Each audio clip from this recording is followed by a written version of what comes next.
Chère maman, cher papa, je vois avec plaisir que vous recevez souvent de mes nouvelles. Vos lettres m'arrivent aussi très régulièrement, tant mieux. Ça change de la retraite où pendant un mois nous avons été sans nouvelles les uns des autres. J'aurais besoin de gants, je ne me souviens pas si j'ai pensé à vous en demander dernièrement. Comme le dit papa, c'est un vrai délassement que de jouer au football de temps à autre.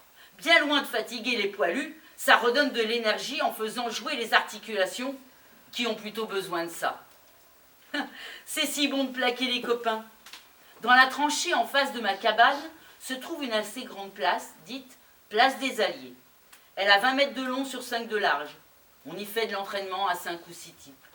J'ai plusieurs copains de la campagne qui ignoraient tout de ce noble sport, le rugby, et sont en train de devenir fanatiques du ballon ovale. Apprendre la pratique du football dans les tranchées, c'est plutôt rigolo.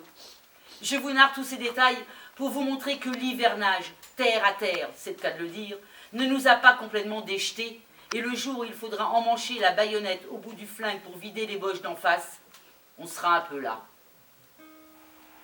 Le lait condensé fait mon bonheur et me plaît beaucoup mieux que la farine lactée. Auguste a une certaine chance de venir en Convalo. Je me demande comment il a fait son compte. Je connais pas mal de types blessés légèrement qui ont été évacués à l'arrière quelque temps, mais se sont tapés pour avoir une perme. Je voudrais bien recevoir une balle dans la patte pour venir passer quelques jours près de vous. Je vous embrasse de tout cœur, chère maman, cher papa, ainsi que la grand-mère, Paul.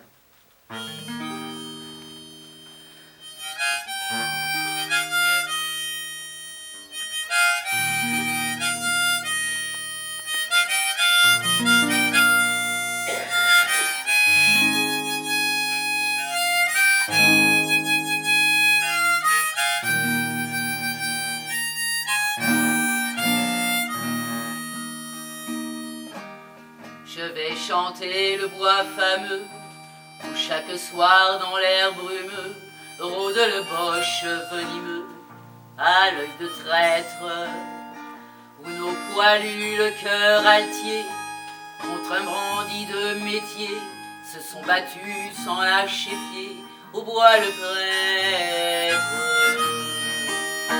On est erré comme un renard, on est tiré comme un canard, si l'on s'orgare au traquenard, où l'on s'empêtre.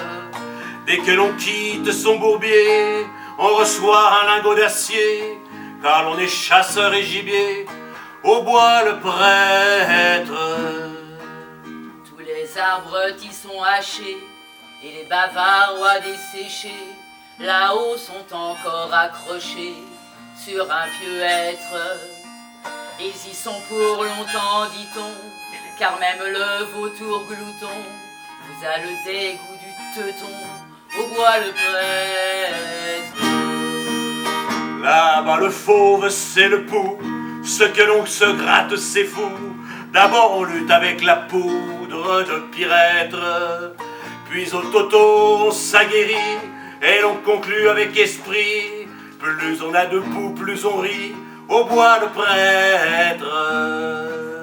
Ils sont sales, ils sont dégoûtants, ils ont tout de l'or envoûtant, ils rient de ressembler pourtant à cette bête. Dans la boue l'on vit et l'on dort, oui mais se plaindre on aurait tort, la boue elle a des reflets d'or, au bois le prêtre.